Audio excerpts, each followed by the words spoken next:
What's going on, Bucket Crew? Welcome to the show. We are very, very excited to get this podcast going. On this first episode, please bear with us. We had some audio issues and we also go a little long, so don't be afraid to split it up into 2 or 3 parts.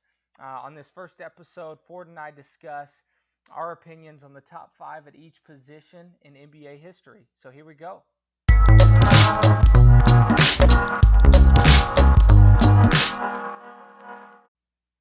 One thing I did for it is I tried to be fair to the generations before me as much as possible, right? So like I tried to consider them in that position if I feel like they require. I didn't want to be too top heavy, meaning the last 20 years, and we'll see if I did a good job or not. So, there's always an interesting line to kind of toe here between, you're used to watching the guys you see every day now, but then also you kind of act like you're like the basketball guru and throw some guys like real like in the top center. And like, I know what I'm talking about. Yeah, like you kind of got to toe that line. So I hear you. Hopefully we built it good. Hopefully we justify some of the older generation. Let's put it that way. Man, so do you want to start off at point guards? Do you want to go first? Do you want to go one by one? How do you want to do it? Yeah, let's save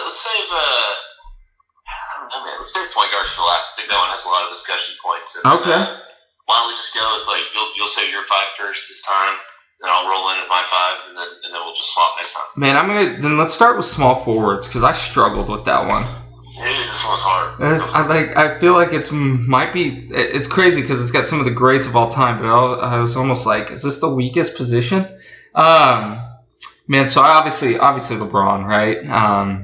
That goes, yeah, automatically. So this is no particular order. I can number it off afterwards, but then my number 2 probably would be Bird, and then KD. And then I actually went with Tracy McGrady and then Elgin Baylor. Little top heavy, obviously, but I think even anybody that's actually being honest with themselves is going to put LeBron, T-Mac, at least LeBron and KD in there. So LeBron, Bird, KD, Tracy McGrady, Elgin Baylor. That's who I ended up going with. Interesting. So it's funny. I think when people listen to this more they realize that we're not the biggest LeBron fans of all time. Yep. For a couple of reasons, but respect to the game, both of us have him number 1 here in the small forward. There's no doubt about that. I think I kind of did him numerically a little bit. My number 2 also was Bird.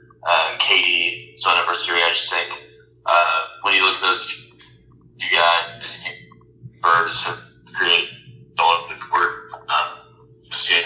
Nature. I think we weren't necessarily alive then, but you hear all these crazy stories about him, just trash talker extraordinaire. Just maybe the greatest trash talker of all time, right? Yeah.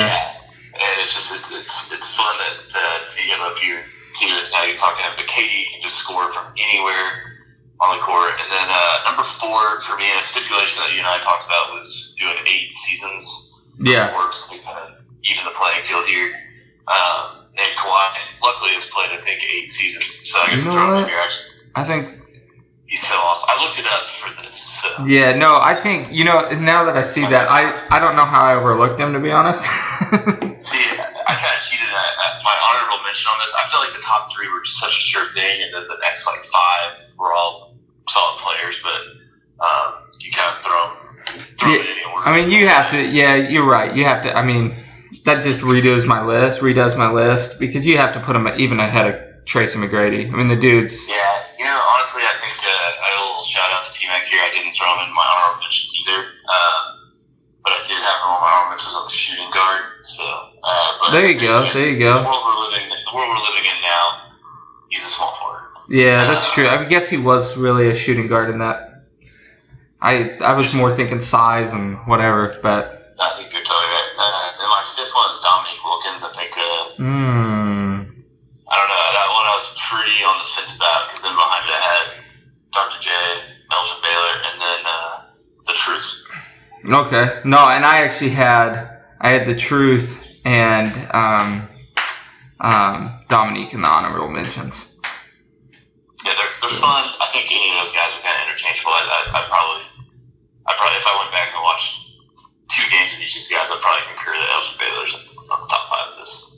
Yeah, might be somewhat of the most unlucky player in NBA history. What was it? He went to like 8 straight finals, never won a ring, and then was it 7 or 8 straight finals? I can't remember, but he went to like 7 or 8 straight finals.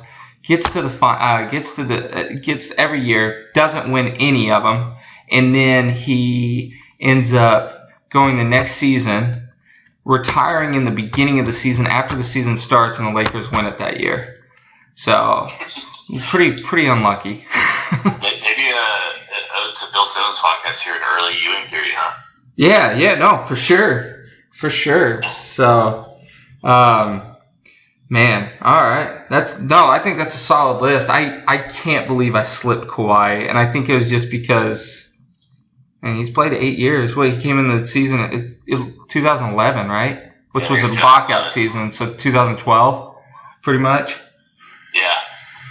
But it's a weird career with him, he won the Finals MVP early in his career, and then he was good, superstar for a few years, but then, kind of that year in San Antonio, that last year, is really odd for me as a fan. I don't think he did anything necessarily wrong. It's just it's weird to see a guy 6 years in just take an L on the season. He's very off about it. Moving to Toronto, he's not this kind of movement so much like throwing into the all-time great kind of conversation just right off the bat, like someone who's been with the team for 7, 8 years right away. I feel like people always tend to get biased to those guys who are on one team. So here's a question: if he doesn't win last year, is he in the top 5? Probably not. Yeah, I don't think he is. I think what he did in those playoffs were just amazing. I think you got to say the Warriors got a little unlucky with some injuries there, but it's it's not like they lost for lack of Kawhi's greatness and his defense, and he was on one leg for most of the playoffs, and that shot against Philly is iconic. One of the greatest iconic shots. Yeah. I think it's a fair question. I would probably say no. I'd have him in the honorable mentions. What about you? Yeah, same. No, same. I think last year solidified. Going into the year, I'm going to be honest. I was the naysayer that was like, I think we're going to see how good San Antonio is as opposed to Kawhi. I think I even told you that. I just didn't think. I didn't think he was going to be what he was, and he shut us all of the people on my side up real quick. Totally. He totally did, but I don't think you were off base in that. San Antonio's produced so many great players, and they have guys like Manu and Tony Parker who you don't necessarily look at and go, superstar. But those guys are Hall of Famers, and you wonder if it's a little bit of system or what. Same thing with Kawhi, but I think he's clearly proved us wrong, and his numbers this season were pretty efficient as well. It was pretty amazing. He's just, and that's it. He's just so efficient. Yeah, he can get a shot just from anywhere. He's kind of his mid-range. He's kind of that mid-range game going a little bit. He kind of rope-a-dopes people. He's not the fastest guy on the court, but he's not the tallest. He's not the lankiest, but he just gets it done, man. Yeah, he's so wiry. Totally. And not to mention, he might be one of the more humble superstars of all time. I think he just wants to win. I don't think he cares. I like how he's pretty quiet, and I love this whole thing with the Lakers. That kind of showed some of his crafty personality with kind of dog until the end. They thought they were going to get him, and who knows what really went down. He's making decisions for himself, but that whole saga was pretty funny. It was entertaining. Man, last year's free agency was about as entertaining as it got.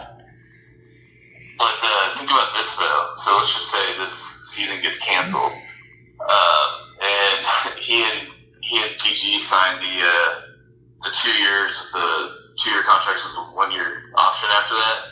Third year is the option. So what if the season gets canceled and then they only have one season to go for a championship, and before those guys can potentially peace out? Is that not? I did not think about that. That'd be wild. That would be the biggest story of just what a big windfall that was this summer for the Clippers. Franchise changing, sad franchise all around. Yeah. They only get one shot at it. Years, and they get 1 year. Which, let's be honest, there's a realistic shot that they only get 1 year at it. Because I don't see the season resuming, but I could be wrong. So they're playing horse games now. So, I know. Dude, I was on Instagram, and I don't know if you follow House of Highlights, but that lets us know how boring the world is right now. It's like, instead of professional sports clips, they're like showing kids throwing ping pong balls into small holes. Yeah. Like dude Perfect is really making a comeback here. Yeah, exactly. Dude, my thought is, so I think the NBA is pretty good at doing this, but I saw the UFC canceled. Yeah, I saw that too.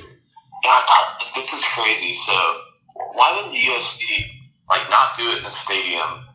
But they get the 2 fighters, the trainers, the video crew, and the announcer, and we're talking 15 people max. Going ballistic on pay-per-view though. Well, you can even do that on the networks right now. I mean, they're showing the 1982, Western Conference Finals on ABC on Saturday night sometimes. I mean, which is, I'm sure, is a great game, but I didn't bother to catch it. And so you think about, the opportunity here. They get all these guys swabbed, checking for the coronavirus, and then and people will be mad because they took tests, and other people might potentially have it too. But then you donate 15% of the revenue back to coronavirus testing, and you're the biggest game in sports right now for a whole weekend. You've been talking about that for 2 weeks. Yeah, and no, I didn't even think about that because you're absolutely right. I'm not a big UFC fan faithful or whatever, but I would totally watch it because I'm so hungry for sports. Ever, and I would pay $300 to watch that. Right? No, I wouldn't even hesitate. No, exactly, 100%. So whenever they start listening to this podcast, I'll take a royalty check. There you go. Well, so moving on to the next position. You know what? Let's. I want to take this one. Yeah, go for it. I want to go power forward. This is one that's pretty near and dear to me. Okay. So I'm gonna get a shock out of you here, and you're probably gonna disagree with me, but okay. I have a little error here actually that I need to correct real quick, but my number 1 power forward of all time. Okay. I love the dog in this guy. I love everything about him. I love his game. I was watching videos of him the other day, and he was taking people down the court and shooting mid-range jumpers over him in the Olympic Games. Shimmying KG. I just love him. Okay. When you said you love the grit, I was like, okay, he's probably going KG. Okay, keep going. I won't comment yet. So I've got KG over Duncan. I got Duncan number 2. I've got Dirk coming in number 3, and then I have Malone and McHale. Okay. So honorable mentions, I threw in Barkley. AD will probably end up being in this top 5 when it's all said and done, but I'd like to see some rings without LeBron maybe as well. And then Dennis Rodman needs a little shout out here. I've been hot on him lately in our chat. Yeah.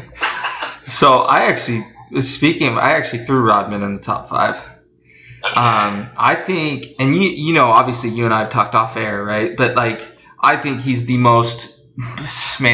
arguably the most athletic player there's ever seen, the league's ever seen. I mean, obviously I would give that title to LeBron, I think, but I think he's definitely top 3. Best defender, maybe, of all time. And then obviously everyone knows him for his rebounding capabilities, but he's actually number 5 for me. And I went. So I have a quick disclaimer here. Go for it. So when we were texting about this previously, I said I cheated and threw Duncan in. Yeah, no, you threw that off. And so I threw you off there a little bit, but then I started thinking about it, and I felt stronger about the top 5 power forwards as opposed to centers. I feel like I was cheating out an immensely talented center, so I had to swap it around. See, and that's, man, hey, respect, man, because this power forward was tough for me. I felt like it was pretty loaded. Small forward, as we discussed, for me, there was the quick, easy 3, and then I had to really kind of dig. But this one, I was like, who do I want to knock off? And I had Chuck on my top 5, and I actually removed him for Malone because I think Malone being the second all-time scorer, that has to give him some type of clout to be on the list, in my opinion. But my top all. He doesn't get enough credit. I don't think he. I don't know. So personally, man, Malone, his game bores me. His game bored me back then. It bores me now. I hated the Jazz. Man, I loathe the Jazz. I was a huge Rockets fan when they knocked the Rockets out of the Western Conference Finals. And so, like, and then he just wasn't my guy. So, but no, I don't think he gets enough credit. I think he gets forgotten, and maybe that's because he never won a ring, right? But like Chuck, would Chuck get forgotten if he wasn't on TNT? I don't know. I don't think he would, just because he was a 6'4" power forward that dominated guys 5 inches taller than him. Like, that's absurd. So, I don't know. But let me just reset. I'll give you my first. My top guy, I respect the KG. I respect the grit. I think another guy I hated watching my team play against because he just pissed me off. He was so gritty. But I give it to Tim Duncan, another guy I actually hated because, I mean, as you guys will find out, we're somewhat homers and we're from Dallas, Mavericks guys through and through. Dirk's our guy, what have you. But I think what he did, obviously in San Antonio, it was a system that fit him. But that guy was he was the fundamental for a reason. That bank shot, defensively, he was just always in the right place at the right time. He just did it all. And then obviously he won 5 rings, right? And so, and I also will say these two, I mean, we talked about Kawhi's humility and wanting to win, but in the power forward position, which we both have, both of these guys, Tim Duncan, arguably the most humble superstar of all time, right? Maybe the most boring too, but still. And so just, to me, he takes that number 1 spot. I have Dirk at number 2. I know that can be a debated topic because KG's rebound numbers were so much higher than Dirk's career rebound numbers by like 4, and their scoring career average was pretty neck and neck. I think Dirk had just all the athletic stats like steals, blocks, rebounds. Yeah, it's going to go to KG. And so I understand that. I understand why people would put KG ahead of Dirk. Frankly, I don't have an issue with it. The reason I give Dirk that nod is, latter half of KG's career, he played with 3 All-Stars at one point, right? Current All-Stars. Ray Allen, Paul Pierce, and Rajon Rondo. Dirk, after 2007, literally played with 1 active All-Star, and that was Josh Howard. That's what I said. J-Ho. Yeah. So and then fell off a cliff too. He was an active All-Star. What did he do? He fell off a cliff. Yeah, he was. I mean, and let's look. Was it the 08 season? I guess. I think he was 08. It might have been 07. I can't remember. Is it 07 or 08? And then 2 seasons later, he was out of the league. Yeah. No, he just had some personal stuff. It's wild. It's really wild. Wake Forest guy too, a big ACC guy. Yeah, and really a steal for the Mavericks. I mean, I think they got him at the 30th pick or something like that. Yeah, it was in the late 20s for sure. Yeah, so it just great guy, but like what Dirk did in 2011. I mean, he had a great. I mean, you had Jason Kidd, who in my eyes is one of the greatest basketball minds of all time. He was slow as molasses, and still found a way to be highly efficient in the league that year. But I mean, he carried the Mavericks on his back and beat, as you and I were talking about via text, the Heatles, right? Like, that was monumental. And that's why I give him the nod over KG. If he doesn't win that ring, I don't even think it's a debate who takes that. But I just and again, he's like Duncan, humble superstar. I mean, what Dirk means to the city of Dallas and really the league is pretty amazing. And frankly, we'll get into it later when we get to the shooting guards. But the whole Dirk and Dwayne Wade retiring at the same time, and who got a little bit more of the spotlight? Because Dirk's a consummate hero. Kind of pissed us both off. I remember we talked about it.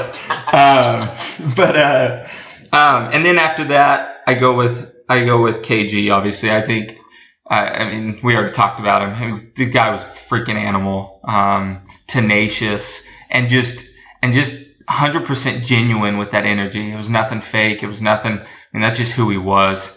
Joakim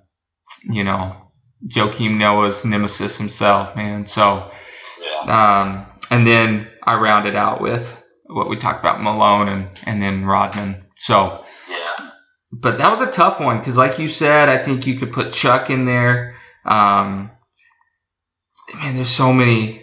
There's several guys.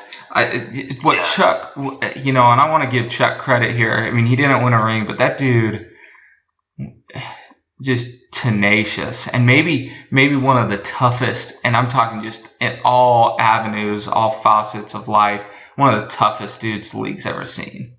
In fact, crazy story, my family, when we lived in Houston, and obviously we know Chuck, he ended his career in Houston, I think. I mean, from what I understand, I don't think he went to another team. I think he retired in Houston. Correct me if I'm wrong. But he spent those couple years there, and we actually had a neighbor that was a Houston Rockets trainer, and he was like, he's by far, he was like 15-year vet in the league, working with the Rockets. He was like, he's by far the toughest player I've ever worked with. He goes, I had to pop his shoulder back into place one time, and the guy just kind of grimaced his face, didn't even make a noise. Wow. So just random side story about him. But I love his new beef with, or not really new, but his beef with Draymond Green. Oh, dude. Like, they really are they're pretty similar. I mean, they're very similar. Way more skilled, but yeah, I mean, Chuck gets the nod, but Draymond on that break, though. Yeah, Chuck gets the nod big time. But when you see those guys go on the break, I mean, Draymond's been watching a little bit of Charles tape, so I don't know why he's coming at him so hot. Because I think Chuck started it, but dude, that's the thing though. Like, what's crazy is I love him as a basketball player and I love him as an entertainer, but as an analyst, he's not even close to the top guys from like an analyst standpoint. So I'm shocked because if you remember a couple years ago, LeBron and him were kind of going back and forth, and I'm like, I'm shocked these guys take it so personal coming from him. Yeah, it's like, because he's not even really he is an analyst. No, he's not. It's not like he's the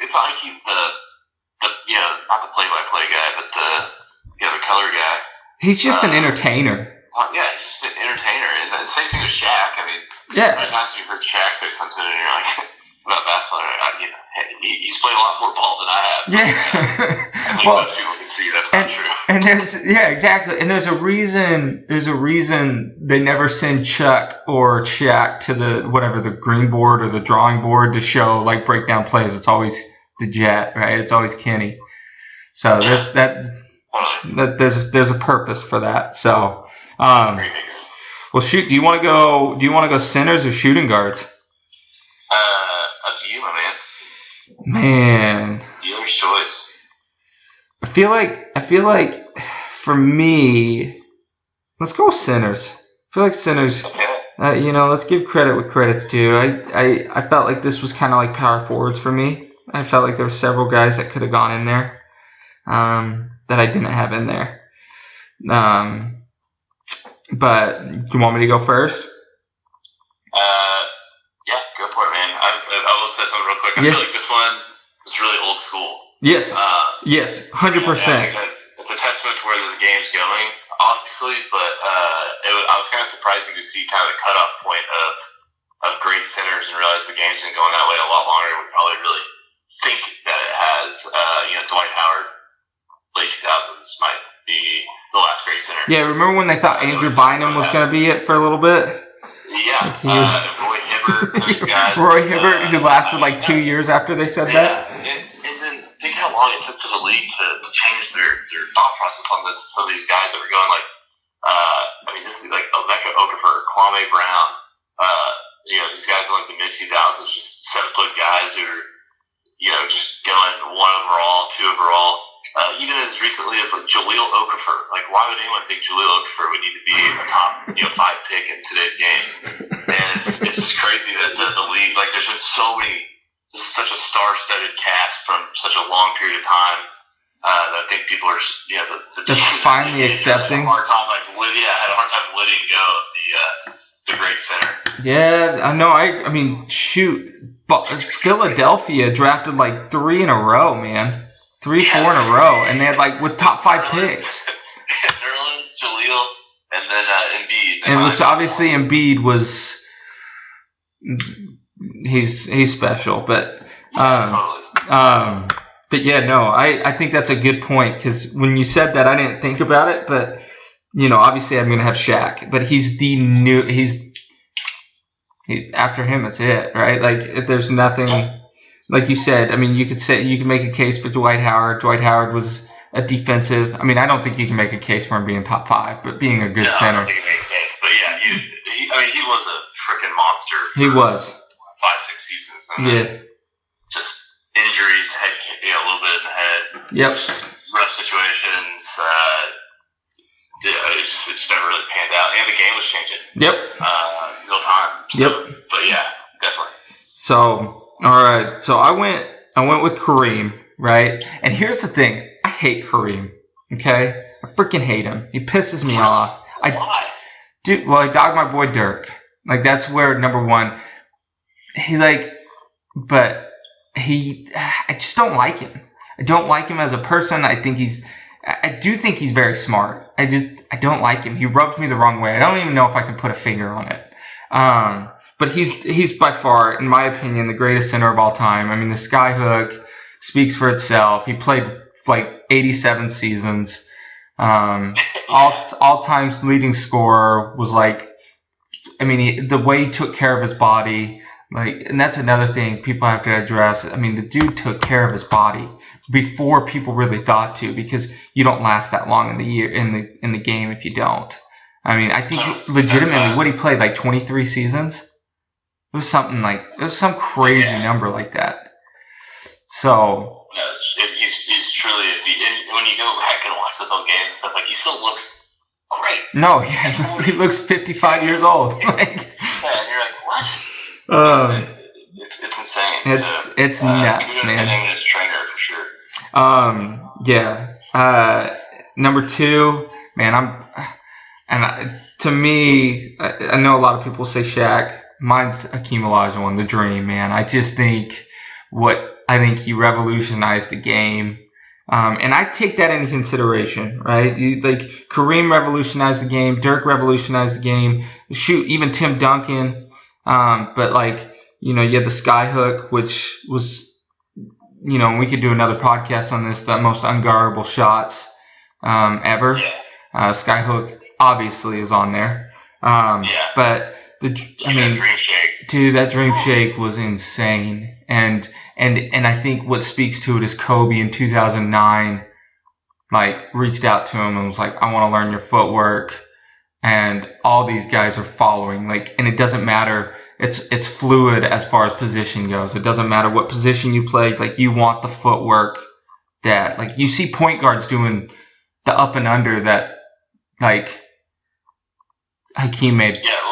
I was kind of initially opposed to it. Yeah. The traveling rules kind of changed a wee bit to where you kind of pull that off on the run too. Yep. Well, and Rondo would do it all the time with Boston. I love Rondo. No, you do. He would do it all the time with Boston. So, to me, it's not even an argument. I think he's number 2. And again, I was a Houston fan, so you can say I'm biased, whatever. But he was so special. 3 for me is Shaq. I don't think Shaq changed the game because there was nothing to his game that anybody else could really add. He was just so strong and athletic, and a thing that people, I remember being a little boy watching the Lakers during their dynasty years, and they're like, oh, he's just big. Dude had incredible footwork for his size. And I mean, I don't think we'll ever see anybody like him again. He's kind of like a LeBron, right? He's just such an athletic freak. I mean, especially when you watch those Orlando days that are kind of a little forgotten. I think it's almost more of a cool story now that I think everyone remembers the Laker days for sure. But when you watch him, It's a little bit like Chuck on that break, man. You just get out, and he had some real speed. He had a great outlet pass. Yep. And you follow it all the way down, give and go, and slam it on people. Yeah. I totally think you're right. He's kind of like LeBron. Yeah. So, number 4, Sean Bradley. I'm just kidding. Whoa. Took a turn for the worst. Before it started. Dude, I remember watching a game with him, and he tried to take off. You know, he won a dunk contest in high school, right? Or a 3-point shot, like a 3-point contest in high school or something like. Yeah. So, but he, I remember watching when he played for the Mavericks. He like took off from like the free throw line and realized he couldn't jump that far and tried to finger roll it and smoked it, and I was not happy. But anyways, it's Wilt Chamberlain, right? Like I saw something, today in social media, it's so like access to like random facts is so much easier than it used to be. I feel like I saw this thing that before they recorded blocks and steals, that word on the street, people that saw this game, like the dude had a quintuple. Did you see that? Like 54 points, like 24 rebounds, 11 blocks, 10 steals, and like 12 assists or something. It was something stupid like that. Oh my god! And now it's just rumor, right? Because we don't have it on footage. We don't have footage of it, just like his 100-point game. And then you got his 100-point game, right? And I mean, the guy apparently was just an athletic freak. I never obviously got to see him play, but totally. But I mean, he averaged like 54 points in a season or something. Yeah. That's it's such a different level. It's not really comprehensible. I mean, think about James Harden. What did he average, like 31 or something a couple seasons ago? Yeah, and then he was averaging like 35 this season. Yeah, he's averaging 30. Literally, that's 160% number. It's crazy. Like, that's crazy. 60 without a 3-point line. Yeah. Right? Like that's just he's not crazy. It's just insane. And then the guy was known, I think I remember seeing like years ago that he was known initially, like he might have been the reason for the rules. I'm not going to say it because I could be wrong, so never mind. And then to finish off my list, Bill Russell. Like I just, from what I've heard, the guy was an athletic freak. He was a rebounding boss. Like there's just so many things about him. He was a team player. Then obviously he was an off the court hero for a lot of people, which doesn't play in the role.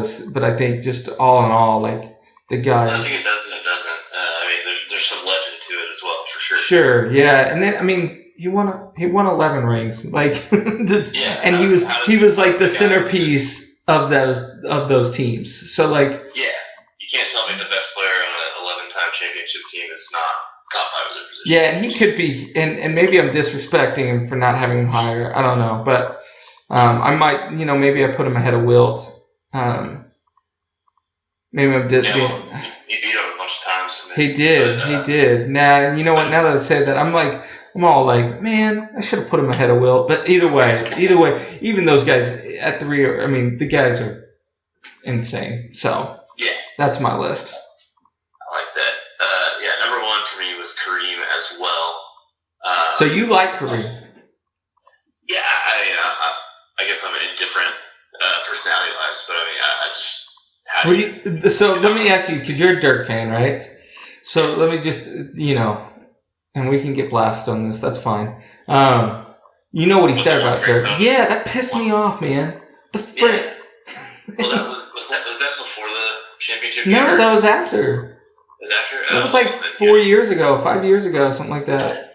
That's like the thing when I think we were talking about Charles Barkley, and he's like, my son's team could have beaten the Warriors, the 2015-16 Warriors. The disrespect, man. It was like when Curry went. Man, get off my lawn. Yeah. It's just he's flat wrong. He's just flat wrong, and nobody will disagree with that. No, agreed. So keep going.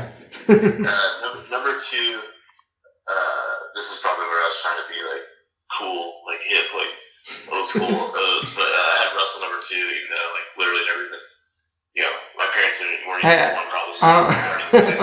I don't have an issue with it. Yeah. Number 3 for me was Shaq. Okay. 4, Hakeem. I could probably move some of those around a little bit. They're pretty close. I think, Hakeem was someone we actually got to watch and pretty good with. My mom, a funny story, my mom went to U of H, and she was in architecture school, and she was on like the first floor. Yeah. Or second floor kind of thing, but it was like up the stairs. It's like a little bit of a raised thing where the architecture school was, and there's another guy from the same country as Hakeem who worked like 2 desks away, and one day she like felt this like presence outside the window where her desk was, and she looked out, and like people shouldn't be able to see up here, right? Like you'd have to, like you can't see in this window, and there's like this dude standing there, and he's like, hello, is whatever his name was there, and my mom was like, it was Hakeem Elijah. He was just like standing flat-footed, staring into this window, asking for his friends to come. I always think that's pretty cool, and awesome. I always like those teams. I always like those teams as well. And then 5th was Wilt, and I think honorable mention for me was the Admiral David Robinson as well. So I didn't talk about the honorable mentions. I think the Admiral. I mean, the dude got a quadruple, I guess. Yeah. Shoot, he basically got 2 in 10 days, but the NBA said he was stat padding, so they took an assist away, and then he did it again 10 days later. Yeah. And then I think Patrick Ewing could be on that list too. That dude was pretty special. I feel like he somewhat gets disrespected just because he was in such a center heavy era. Yeah. Well, it was center heavy era, but also kind of a Jordan era too. Correct. Yeah, he's more known for getting dunked on by Jordan than he is for his game. Like, yeah, for sure. That's sad. Yeah, it's a tough. Can we take a quick detour and talk about why posters are no longer popular? Speaking of him getting postered. Yeah, I don't know. It's just there's so many things that go on your wall now. I mean, in the room I'm sitting in, I'm looking at. It's got lamps. I've got little paintings. I've got a bird, like a pheasant. I think posters are just kind of outdated. Well, you think too. But for like kids, man, like what? Kids. It doesn't like. I get like certain toys that like from a technology standpoint they just didn't keep up, but like they just go on a wall. I don't understand why they disappeared. I don't know. Maybe we need to get more into framing. I think that would probably help. There we go. Okay. I think that would probably help. So sorry, that was just a random.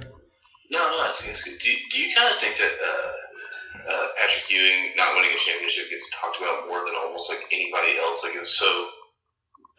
Him or Charles Barkley? Yeah, him or Charles, because Charles is still so relevant. Yeah, relevant in the NBA, but I feel like Patrick Ewing just like it comes up more than anyone else. Like people like Reggie Miller didn't win one. I feel like it's not like as big of a knock against him as it is in Patrick Ewing. It's just it's kind of odd. Yeah, no, I think it's because of the market. Yeah. And they came so close, kind of, until they got swept by the Dream. Yes. So yeah, I think because you're absolutely right. I think him and Charles, like they definitely get a lot of flack for it specifically. I just think it's you're in the biggest market in the world, like New York City. If Dirk doesn't win 2011, do you still rank him as a better player above Barkley and Ewing? No, probably not. Ooh, good answer. Probably not. That's how you know it's a real answer when I get your boy. Yeah, no, so I tell you this all the time. I really try hard to be a basketball fan before I'm a team fan or a player fan. But yeah, I don't think, definitely not in front of Chuck. Patrick Ewing, you could make an argument, but that dude was still. People don't talk about how strong defensively he was. I feel like that gets overlooked. So, I mean, I don't know, man. Those were fun days. Allen Houston, John Starks, like all those guys, man. That was actually a really fun Knicks team. Those were fun Knicks teams. I've always been a big John Starks guy. John Starks, known for that dunk again. Another guy known for actually doing the dunk. Just a tough little dude. Yeah. What's crazy is he's not even little. Yeah. It's like 6'5", I think. I think he's like 6'5", man. Look it up real quick, because I could be wrong. 6'3". Okay, so you were closer. You were closer. I thought he was bigger than that. But, yeah, no, he is. I mean, it's definitely not big. And he had an interesting career, too. Like, he went overseas for a while and then came back. Yeah. So, it's not necessarily just like heralded guy. No, and then played in a major market. There's definitely pros and cons to major markets. If you're on a good team in a major market and you want to, like, you can make a name for yourself. Yeah. So, or you can ruin your career. Yeah. What about like some of these guys? It's funny, like you kind of think about him as such a stud for those teams or whatever. And I think he had a lot of heart and soul. But you look at like the 96-97 season, he's only averaging like 12 points and 3.5 assists a game. Isn't that crazy? Shooting 41% field goal, 75% free throw. Pretty nutty. I mean, I think that his all-time high was when he was a little bit younger. He got to 19 a game in 93, 94. But it's still, what's that? That's like, yeah, no, that's like, man, and that just shows the role of like playing with a great team or a great player, because like how many kids know who let's talk about the kids today. I bet real basketball kids, they know who John Starks is, right? No, they don't. You're kidding yourself. You don't think they do? Totally don't. I don't know, man. Like, you don't think they know John? My thing is they've at least seen that dunk he did, that left-handed dunk off the right baseline. I don't think so. You don't think so? Because my thing is like, so maybe you're right. I could totally be kidding myself. Because my point was going to be, and I've already been shot down, but it's like I feel like kids would know him before like they know like a Mark Price or and truth be told, I think he's inferior to Mark Price. I would agree with that. I think both those guys were kind of lost to the ages a little bit. Yeah. I think more people probably know who Craig Elo is just because Jordan made that shot at him. Yeah.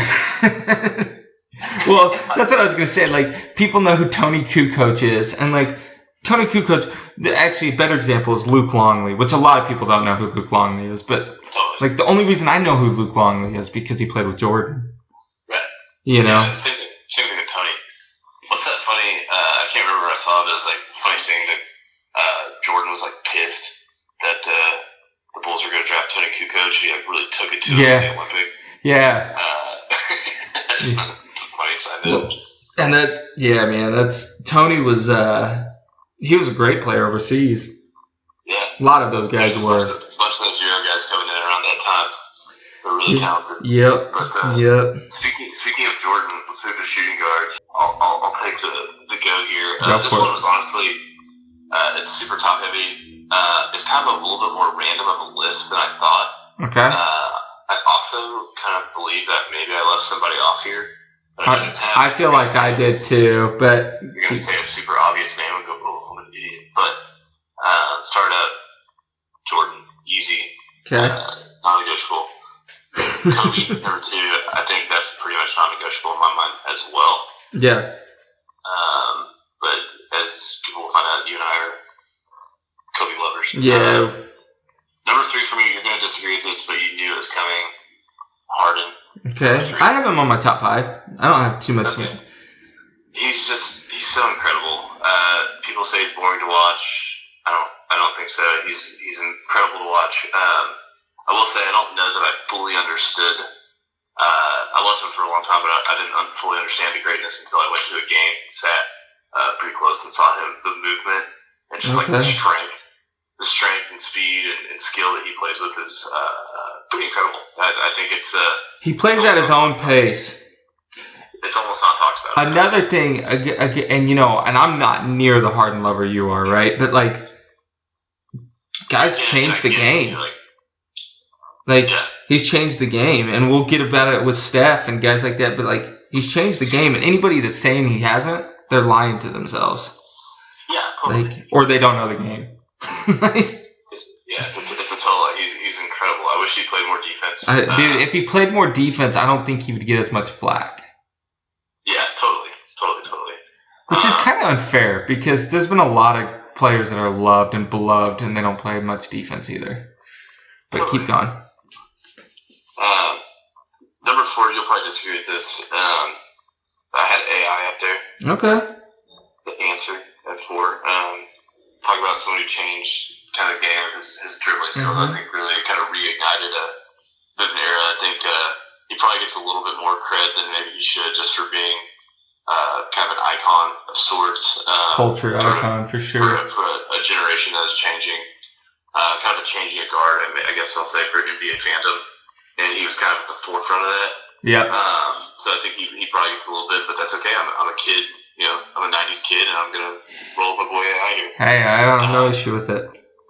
And then this one, he may not, he probably is. I think if I was asking my dad, he would definitely agree with this answer, but, I don't know that I've watched enough basketball games with him in it to Jerry West. know, but I think Jerry West. Yeah. But based on what he's accomplished as like a GM and a president and operations guy, all over, I think he certainly deserves to be in this conversation. I mean, he's the logo, man. He's the logo. He is the logo. He is the logo. I hope they change it for Kobe, though. I did too.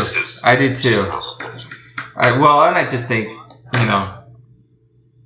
how, I wouldn't say, unfortunately, if Kobe didn't die the way he died, like, I probably wouldn't be. Yeah, I wouldn't really think that, totally. But yeah, no, I agree. They totally should. No, I don't have a huge issue. I don't have the same names, all the same names. I have a lot of them, and we've already talked about this. You're gonna hate one of my names, but that's fine. We'll go. Yeah, my honorable mentions were T-Mac, Clyde Drexler. I feel like someone who 100%. Clyde the Glide, baby. I have his autograph, so he moves up like 6 spots in the all-time rankings. And then I threw Dwayne Wade in here. It hurt me too, but as you said, we have to be basketball fans. Yeah. For this, so he's clearly, he could probably be in the top 5. I'm not going to disagree with you. We can throw him in there, but he's not in mine. Yeah, I hear you. So, and we can talk. LeBron or Shaq, Dwayne. Well, it's interesting. So, because I'm gonna expound on D Wade a little bit in a sec. So, obviously Jordan, right? Like, and what's funny is I'm not. So, I'm sounding like a huge hater. I'm not a huge Jordan fan.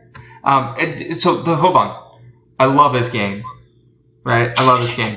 But I was 12 years old and I read his For the Love of the Game book, his autobiography he wrote. I read it for a 6th grade project, and I've for sure had my hypocritical moments, but like I've always loved Kobe, right?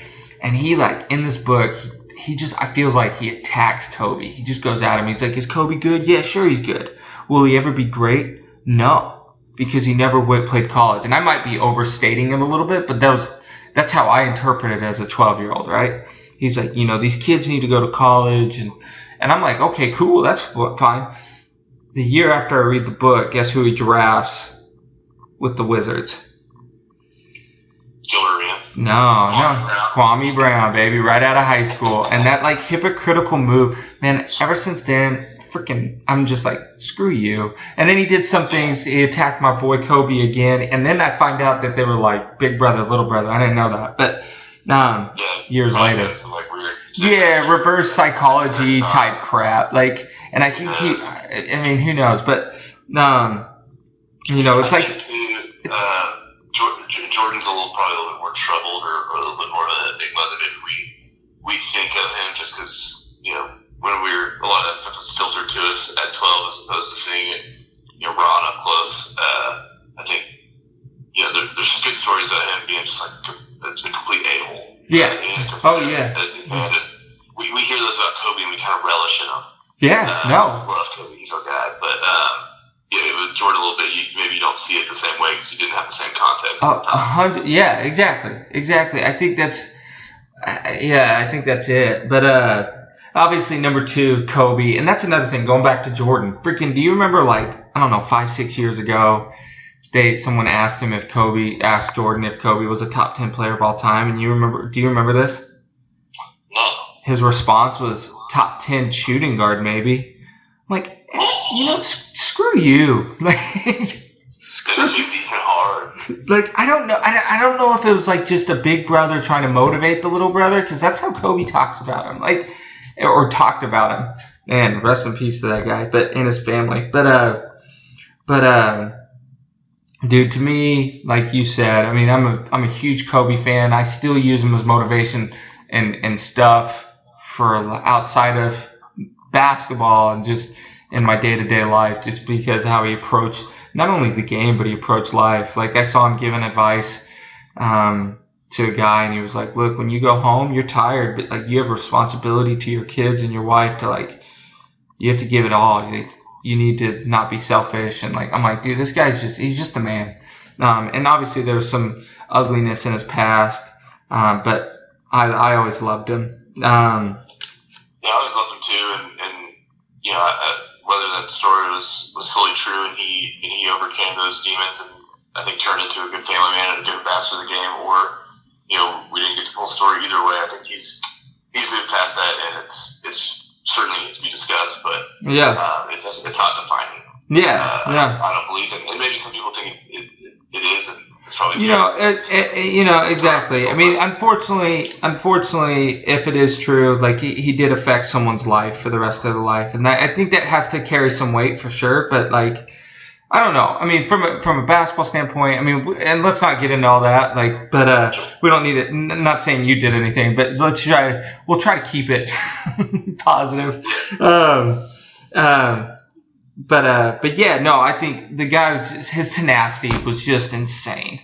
I mean, just did not care about being liked. I will say the one, like, people have the knock.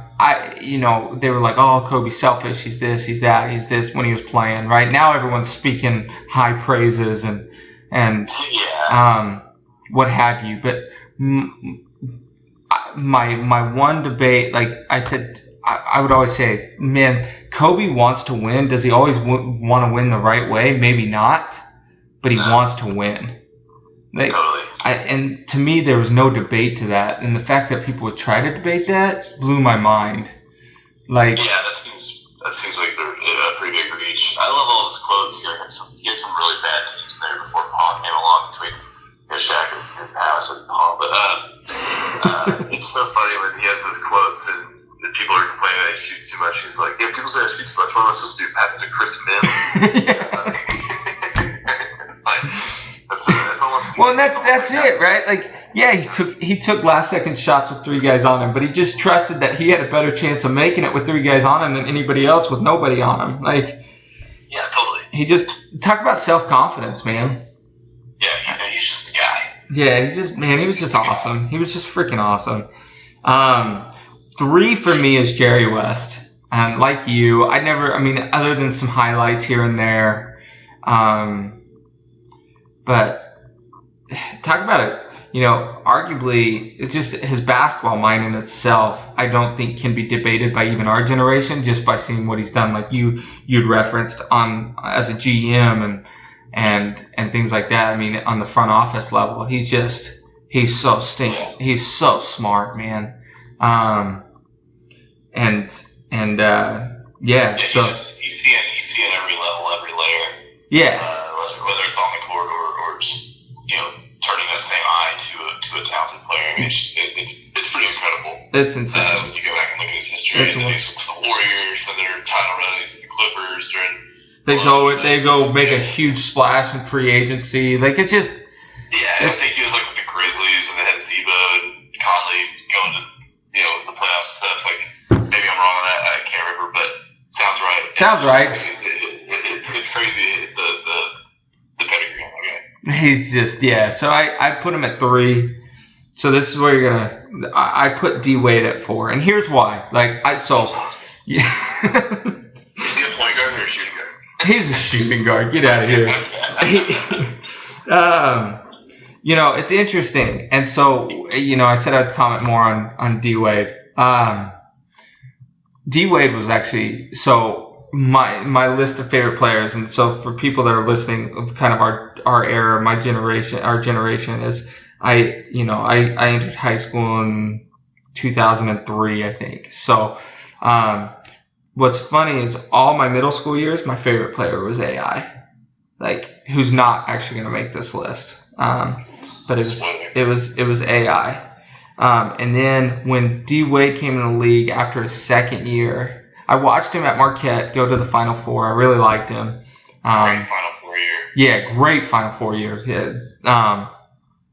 And then I just watched his pullback where he'd do that drag step. Oh, dude, it was so lethal. And so that was like my go-to move. So it's funny because my go-to moves in high school were both the AI crossover and then that drag. That drag dribble and just coming underneath the leg, attacking and pulling it back, and the snatch back, I guess is what we could say. And I loved him. And then 2006 happened. And I freaking hated the guy.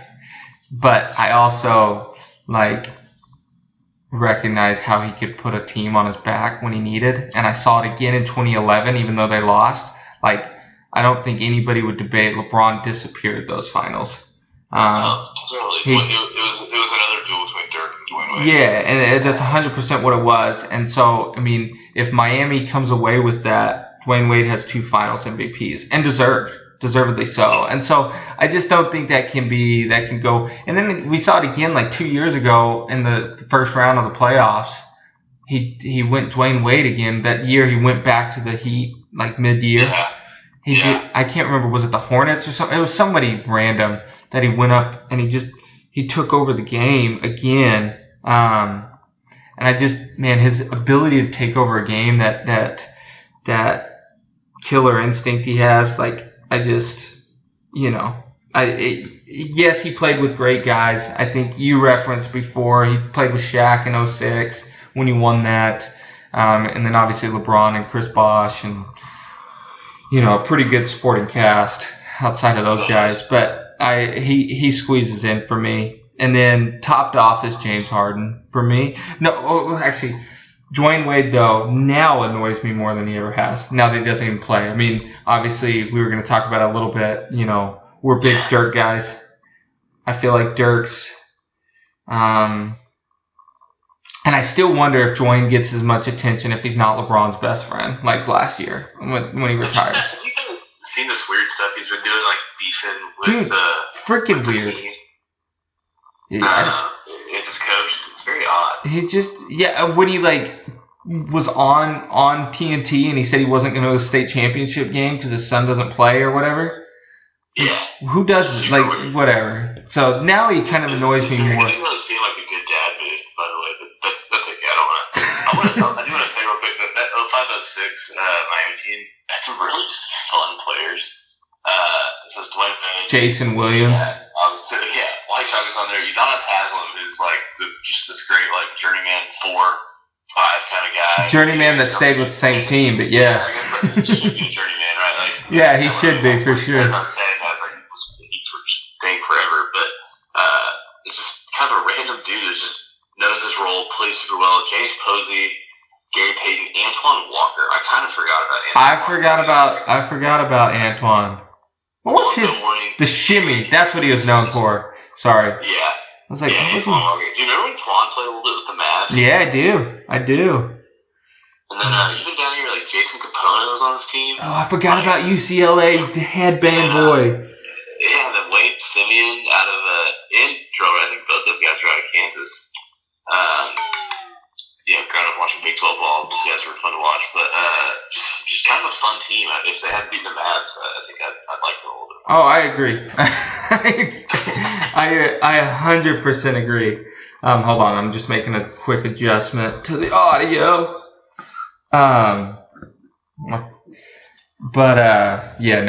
Then 2000, screw them. And White Chocolate, one of my favorite players of all time.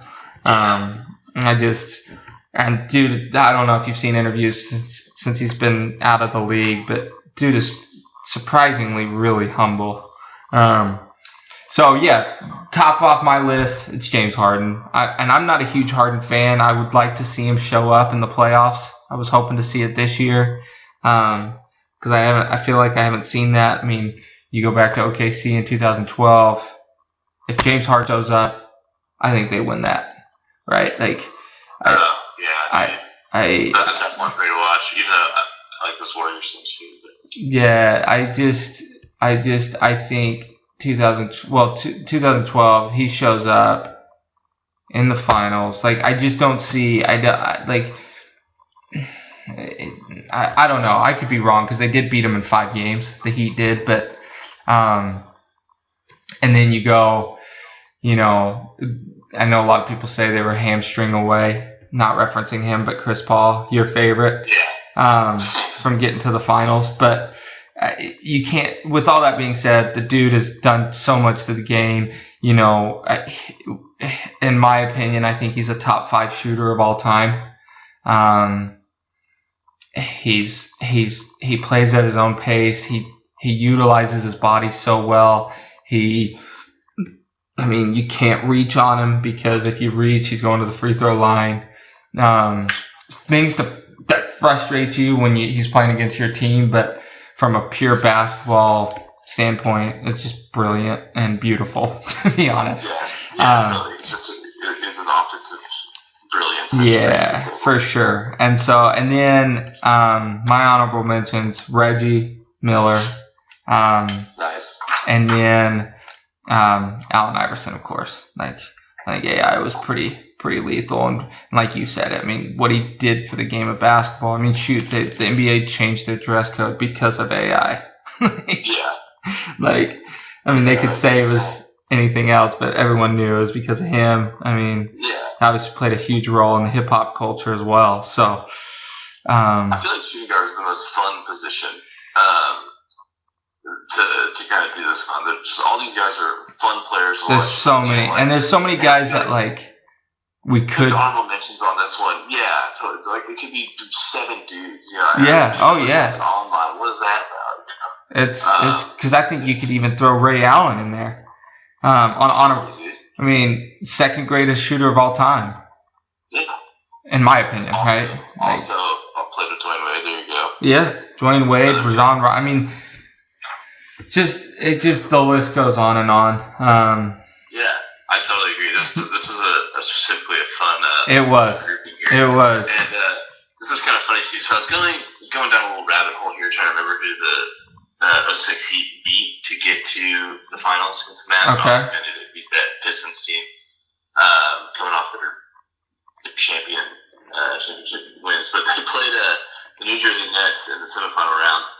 And that was when they had J.K., Richard Jefferson, and Vince Carter. Yeah. An underrated trio, by the way. Totally. I mean, well, did they go to 1 finals or 2? 2, I think. Well, I don't know if Vince Carter on the team when they went to the finals. I don't think he was. No, I don't think he was. But it was this kid and Richard Jefferson. And your Martin and Kerry Kittles, I believe. But Vince Carter in 2005-2006, 29 years old. On this team, think about that. Crazy. he's like one of the oldest guys in this team. Crazy. He's played in four decades, man. Yeah, it's just insanity. I was just going down that rabbit hole and I saw it, and it was like Richard Jefferson 25, but Vince Carter 29. Oh my god. So crazy, man. And people forget how sleepy good Richard Jefferson was in his early years. Totally, and I think he added some real value to those Cavs teams later in his career. Oh yeah, 100%. They don't win in 2016 without him. I feel like he's kind of. There were some really good swingmen in that era that kind of like Rashard Lewis, Caron Butler, some of these guys who were like really pretty good, but just not like the tip top of the time. Yeah, dude. Just so I don't look like an idiot. And Richard Jefferson included in that. Richard Jefferson was on the 16 championship team, right? Yeah. Okay, I was pretty sure of it. I'm like, was he really playing for the Cavs 5 years ago or 4 years ago? It's wild how time flies. Yeah. He was on Cleveland for like 2 or 3 seasons. Yeah, he was. Yeah, he came from Dallas. Yeah. I loved him when he was in Dallas. So. Pretty cool. It was just a 1 season. Yeah. Well, shoot. No, I agree. That was kind of a tough one. Like I felt like you said, like I almost wanted to go top 10 on shooting guards. Yeah. But maybe Kobe would make it. Yeah, right. Maybe he might squeak in. He might just. All right, so let's go to point guard. Do you want to take this first, or you want? No, you go for it, man. All right. So topping the list for me. Or do you on this one? Do you want to go? Year one and not. Yeah, let's do that. Let's do that. Man, so this one wasn't particularly hard for me. It was hard getting the order, if that makes sense. So top, and I'm torn on this one, but I'm gonna give him the nod just because he has more rings, and I hate doing that because I hate that argument. I'm not a huge LeBron fan, but I even hated Jordan's argument that he gives Kobe the nod on LeBron. And at the time I did too, by the way, but because he has more rings. And I thought LeBron's argument was like, look, if we're just doing rings, like I would take Bill Russell over Jordan, but I'm not going to do that. So I hate that argument, but I'm going to do it here. I'm going to go with Matt. They're going to be counted for something. Yeah, for sure. So I'm going to give Magic the nod on this just because from a pure point guard position, I mean, the guy was he really was brilliant. And really did not have a long career. I think it was 12 years because of the HIV. But I give him the nod. Yeah, I think he's just a complete icon. I have him as my number one. He's a total icon. He's frankly a freak of nature. I don't think people really talk about that enough. I know people bring up, he's like a 6'8", 6'9" point guard, but I don't feel like people really talk. I mean, he's LeBron James before LeBron James. Yeah, well, and that's exactly right. I mean, without a jump shot too, I guess. Yeah, without a jump shot, and not as athletic. Yeah, not as athletic either, but truly a special player, a special college player. Changed college basketball, changed NBA basketball with his, just his aura. So yeah, I totally agree, and he's fun as hell to watch. Played on some great teams, and everyone's probably going to listen to this and go, he's making fun of Dwayne Wade playing all these great players, and Magic played all these great players too. But either way, man, he's just a fun player to watch, fun guy, and he's still super important to the game too. Yeah, no, I mean his charisma is totally. it's contagious. It's contagious. So, but number 2, I go with Steph, man. I go with Steph. I'm right there with you. Yeah, that guy. We talked about. I can't remember who we were talking about, but these old guys being like, it's just they wouldn't survive or whatever. The cranky old grandpas, right? Like, it's just Steph got a lot of it in 2015, 2016. If you remember that, like guys were like, he wouldn't even be able to get the ball off past half court. I'm like, dude, you never had to guard a guy once he got to half court. Like, I hated those.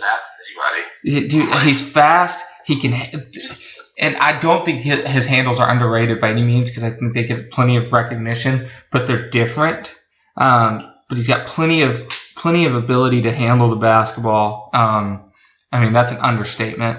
And then, do you remember that move he pulled against Dirk where he was going to the basket? Yes, and he turned him around. And he turned Dirk all the way around and then took like 2 dribbles back out, like running back to the basket to the corner 3-point line, turned around and strained on him. Yeah, remember that one against. I was like stupefied. Remember that one against the Clippers? He had it on the left wing, stabbed it behind his back, then had 3 guys around him, did a double behind the back, and then backed up to the 3-point line at the top of the key and just nailed it.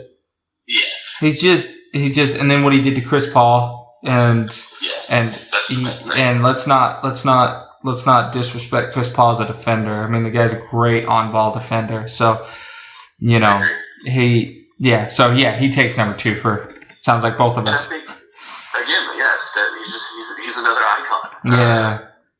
Think about, really, he was at Davidson. He was almost like a legend. Like, God, this guy's got this great shot. Like, small school guy. Like, this guy's an NBA. Like, where is he going to go in the draft? He was clearly the best player in college basketball. Yeah. arms, and he's maybe slipped a little in the draft. Maybe he kind of went too early too for kind of the time where people kind of saw him. It's just a very odd deal, very kind of polarizing guy, and then frankly disappeared a little bit for the first few years of his career. He did. And then he comes on the scene.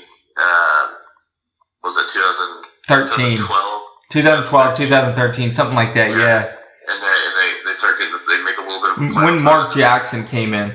Yeah, Mark Jackson was a great coach. Remember, he was pissed when they fired Mark Jackson. Yeah.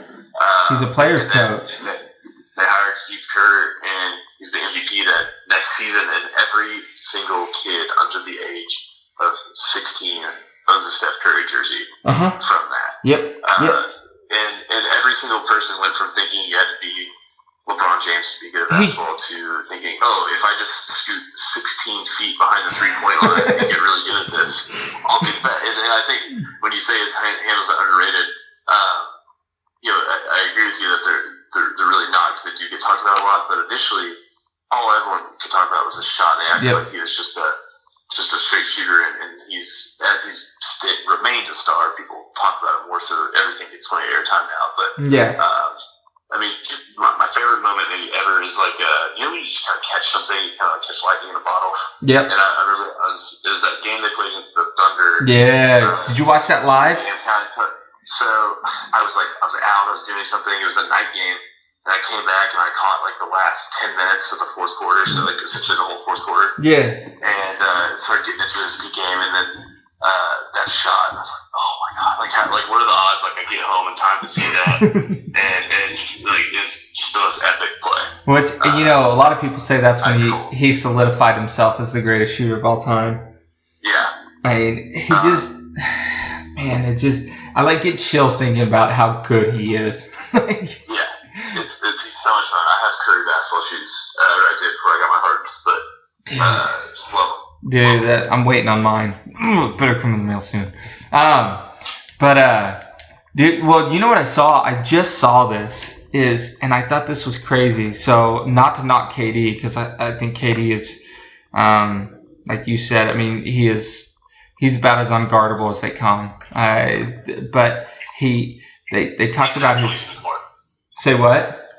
He's an actual unicorn. Yeah. No, I mean, he is insane. So, but going back to that, like we were looking at, they compared Steph and KD in the finals, those 2 years that they gave KD the finals MVP, and they were pretty much neck and neck from a percentage standpoint, from field goal percentage standpoint, except when KD was not on the floor, Steph's percentage dropped like 2% apiece, like from the field goal, from two-point range to 3-point range.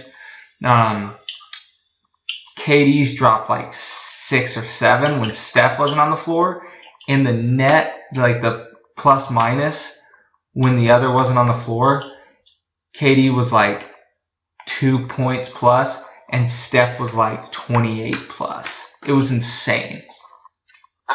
It was insane. I mean, the guy, again, a guy like James Harden, he gets some flack for his defense, but man, what he's doing on the offensive end. I think he plays good defense though. It's never not trying. That's my argument. He's certainly not the most laterally quick guy, but or like an on-ball lockdown, but he's part of the rhythm of the defense. He tries, right? Like he gives it effort, and that's one of my frustrations with players sometimes, is when you don't see that effort at all. But no, the guy is, like you said, I'm not gonna beat a dead horse. I mean, you did a great job covering it. He's just special. Yeah. So number 3 for me, I went with Isaiah Thomas. Obviously not IT, but the Pistons IT, I guess. Yeah, I hear you. Kind of a hot sports opinion. I think that's probably something not everyone's gonna agree with. But yeah. I think it's probably in the top 5. It's I feel like there's some guys who are rated just a little bit more. I don't know. So who's your number 3? And then we'll kind of go at. Yeah. So it's just funny, when you and I were talking earlier today, I was kind of dogging him. But Stockton, I think, is the number 3. Let's see. So I was kind of dogging him a little bit earlier today, but I think what you were asking, so for context, what we were talking about was the greatest passer of all time. Yeah. Kind of between Stockton and Nash, who Nash is my number 4. Nash is my number 4 as well. Yeah, and I think now that I'm really thinking through this, I should probably have switched them. Yeah. Still, but I think you just look at some of these assist numbers. I think the reason I was dogging on was the game was a little bit slower, and he had Karl Malone he was throwing to, like the chemistry there for just playing good for such a long time. And the game being a little slower, Nash got to be a little bit more creative with how quick some teams played, which still isn't even as quick as guys. Not even close. Not even close. It's the 7 seconds or less is. It's kind of just. Not even relevant. Yeah, it's a distant pass. I think you have Isaiah. I've got Stockton, and I think both those guys are probably. I think both those guys are pretty debatable at that spot. It's interesting, and I don't have Stockton in my top 5. I'll just come out and say that, which kind of blows my mind because I hate. I already said I hate the Jazz, but I think Stockton's one of the greats of all time for sure. And I'm kind of like I'm wanting to second guess myself, but let me go over why I went with Thomas. I think a lot of things. It makes me wonder. I mean, the guy won 2 rings, the best player on the team by far. I mean, he played with Vinnie Johnson. Oh my gosh, what's his name?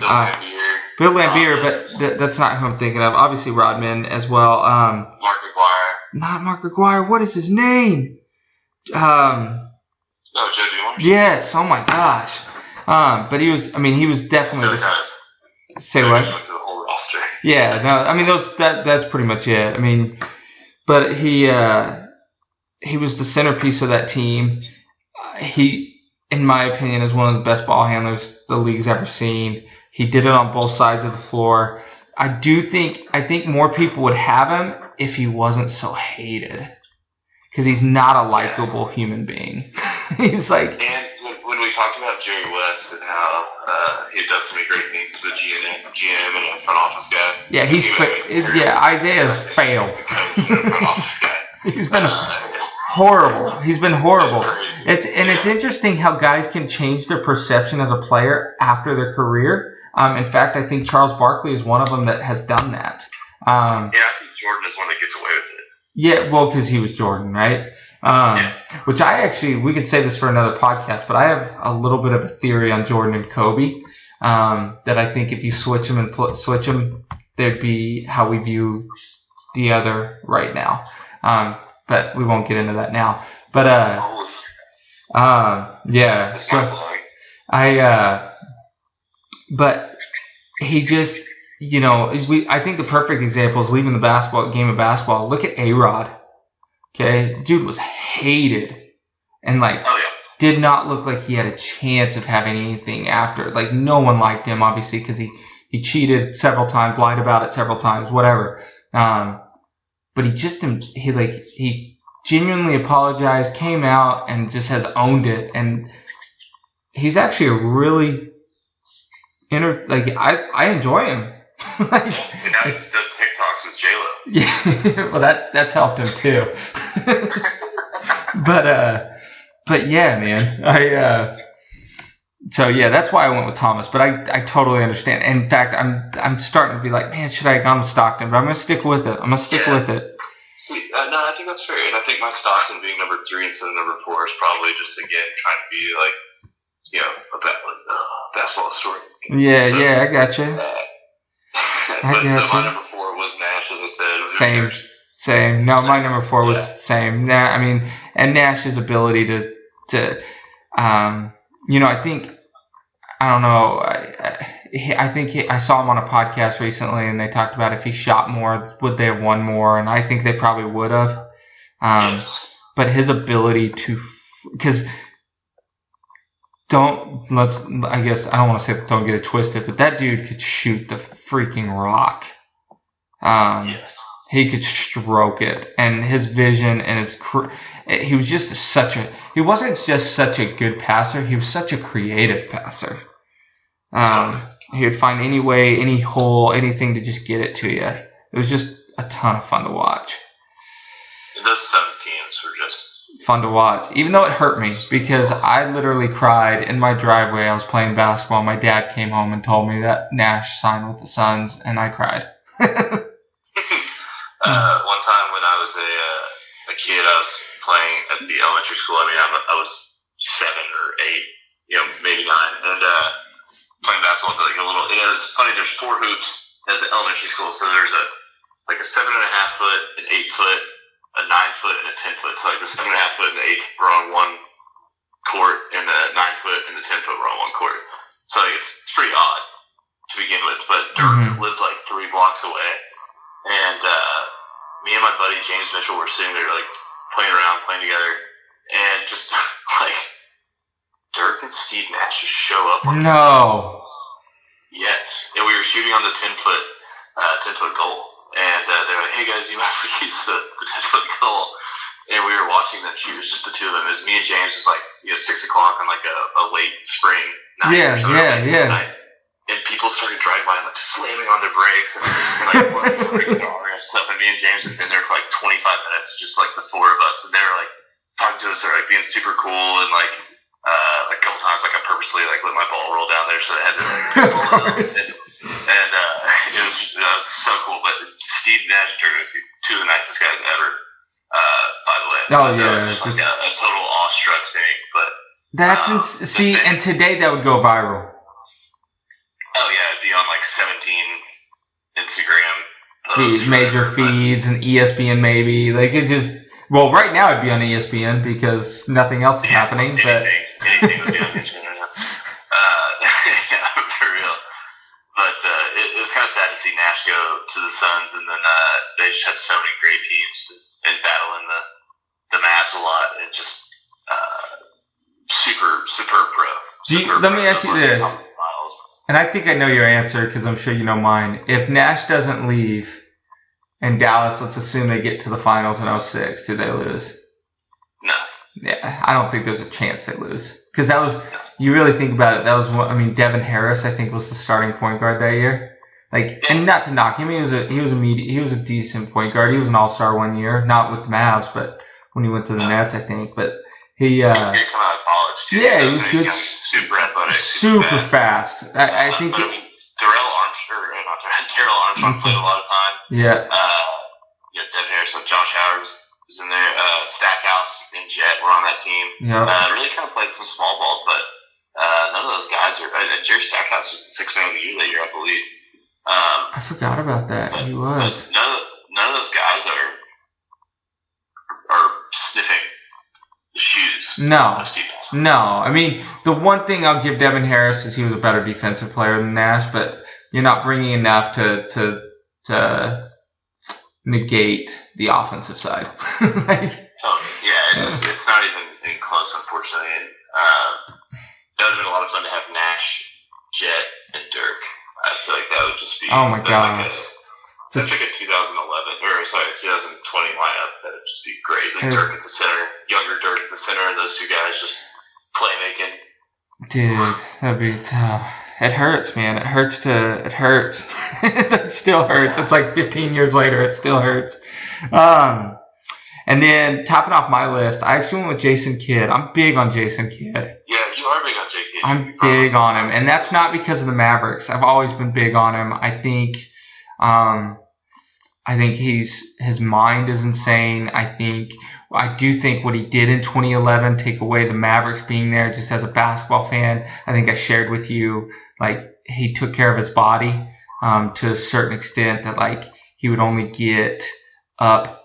So there's 2 whistles when a timeout's called, and when they break out of the huddle, there's a whistle, and then I think it's like 10 or 15 seconds later, they blow the second whistle to, like, hey, the ball's going to be in play. And he would stay seated, and they figured, like, if he stayed seated, he ended up saving himself, like it was like a ton of playing time, like of being off his legs. And so I just think things like that, he was able to adjust with his body and with times, and he's just brilliant. He was just brilliant. And I think, and not to mention, he was an incredible defender.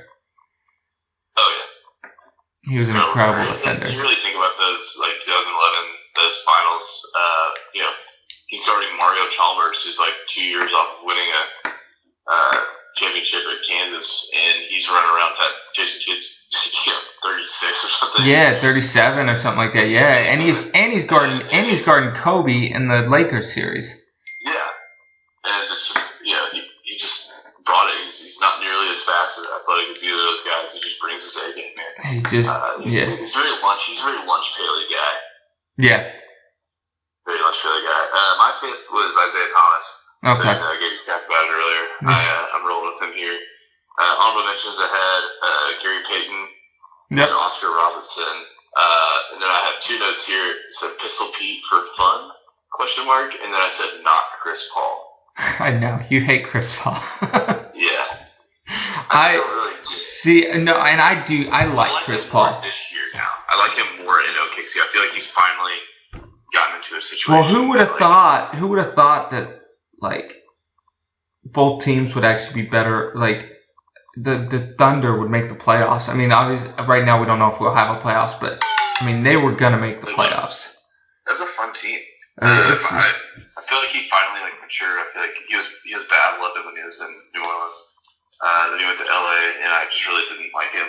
I just didn't really like those teams. I thought he was kind of a brooding dude and causing a lot of issues. And then goes to Houston, and he's wrecked with my boy Harden.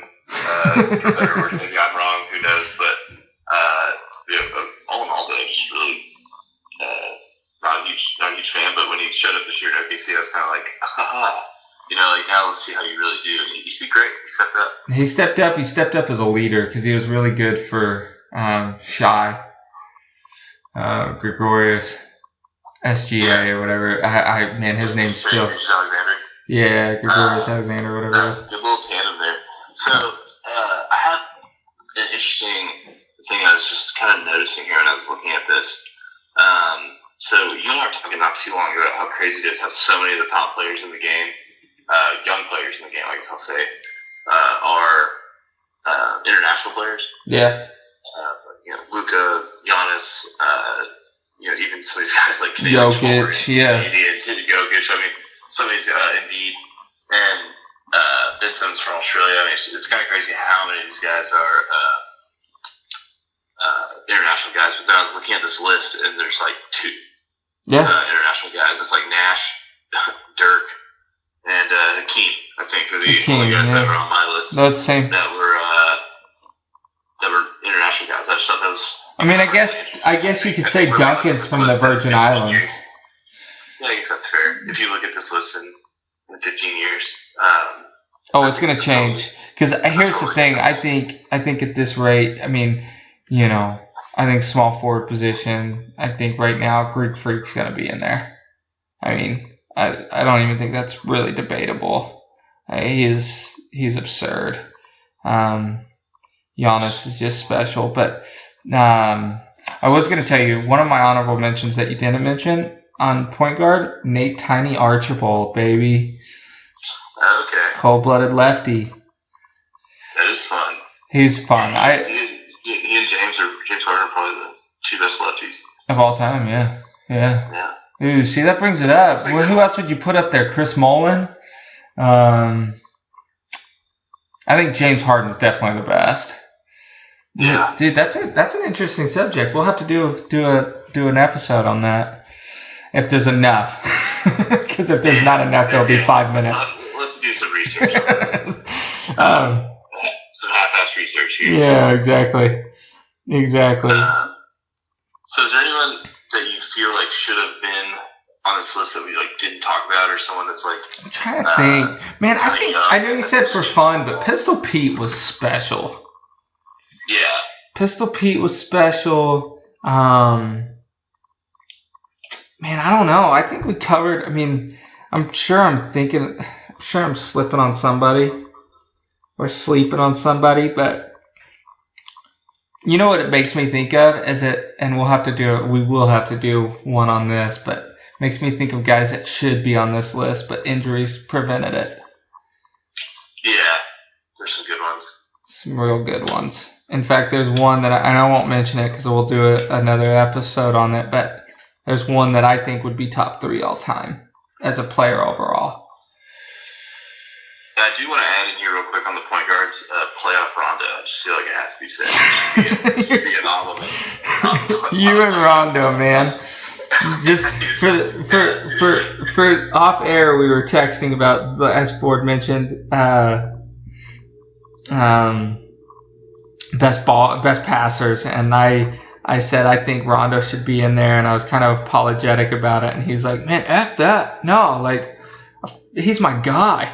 He is my guy, dude. That series, when he just went up, I think it was against Chicago, when he just took over the game. He dropped like 30 points in the game. He was like 3-pointers. He just took it. Do you remember when he came to Dallas and he ended up, he came to Dallas and then he goes back to Boston and he like hits like 5 or 6 threes. It was the weird, like, it's his hands though, man, they're huge. I've never been so excited for trades when he was coming to Dallas. I still just can't believe that worked out. Like, Dallas didn't even pay him his playoff salary. Yeah, it ended up blowing up in our face though. Yeah, it was just, it's totally, it did. It's totally insane to me that didn't work out. He was so great. I mean, he was on a great team, so he probably got booed. Rising tide lifts all boats, but I mean, he's a double stat guy. Yeah. I mean, what was it like in 14 or 13? He like came out the season averaging like 15 assists a game for the first 10 games or something. It was something absurd like that. For like the Pelicans or something, it's just. He's insanity, and he was so great, and I feel like he will be probably lost in time. He will. And to some regard, he kind of runs in, and I had mentioned this to you, he runs in the same issue as Isaiah. He just beats to his own drum, and I don't think he's a huge, like a real likable guy, and I don't even think he's really, like, you see guys that are like, oh, no, they hate him. And then, but the locker room loves him, and I don't think he's one of those guys that like the locker room likes him either. Yeah, if that makes sense. I think you're probably right. I think he's just kind of a jerk, like in a lot of ways. I think he's kind of a dick. I think it's okay to say it. Yeah, he's just not the He's just, man. And the game didn't evolve, or the way the game's evolved is just not. His style. Cohesive to his game, it just isn't. That's okay, but still, when the playoffs come around, what was it? We were watching the playoffs. Was it when he was? So he went to Dallas, then he went to Sacramento. It wasn't Sacramento. Then did he go to like Chicago or something like that? Yeah, he went to Chicago for a year, and then he went to the Pelicans for a year. And what was the year that he actually got to the playoffs with a different team? Was it the Pelicans? I believe so. Yeah, and he became playoff Rondo a little bit. Like, we saw little splashes of that, and I'm like, he really is. I think it was actually the Bulls. Was it the Bulls? I think they played the Celtics in the first round. I think they lost like 4-2 in that series. Yeah, okay, I think you're right. And we saw some of those flashes that we saw when he was in his Boston days. Dude, he was so great. But I think he did make splashes with those Pelican teams with AD there, too. Man, we should do our research. Yeah, we should do our research. We should probably edit this. We should probably edit. Yeah, they swept the Trailblazers. That's crazy. You remember that? Yeah, that's crazy. Yeah, they swept the Trailblazers. That's crazy. Okay, yeah, so that's what it was. It was only 2 years ago, God. Dang. Too bad that coronavirus is fun, I forget. Dude, this COVID-19 era, man, it's crazy out there. It's crazy. It's really shaping up to be kind of one of the best playoffs. I think there's so many teams poised for greatness this year. It's a real bummer. I mean, it's a bummer. The Mavs are going to be the 5 seed. Well, right now they were a 7.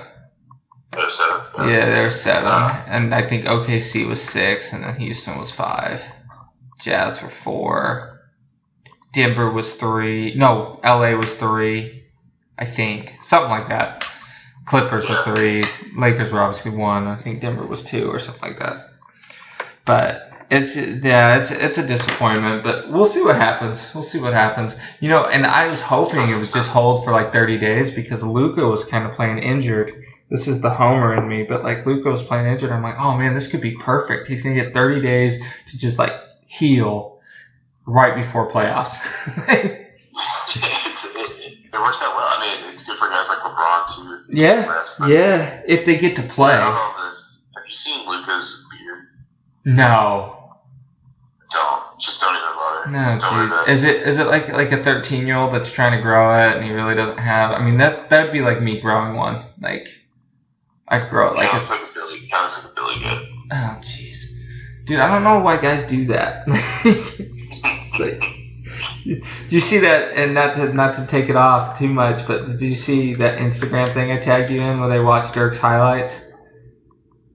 No, I didn't. Oh man, you'll have to check it out. On the social. I'll check it out. You'll have to check it out. I didn't send it to you via text just because it's like a long video. So, but well, shoot, man, this was good. We'll wrap it up, and then next episode we'll have to talk about nicknames or something. I know. We'll figure it out. All right. Have a good one, guys. Bye.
What's going on, Bucket Crew? Welcome to the show. We are very, very excited to get this podcast going. On this first episode, please bear with us. We had some audio issues, and we also go a little long, so don't be afraid to split it up into 2 or 3 parts. On this first episode, Ford and I discuss our opinions on the top 5 at each position in NBA history. So here we go.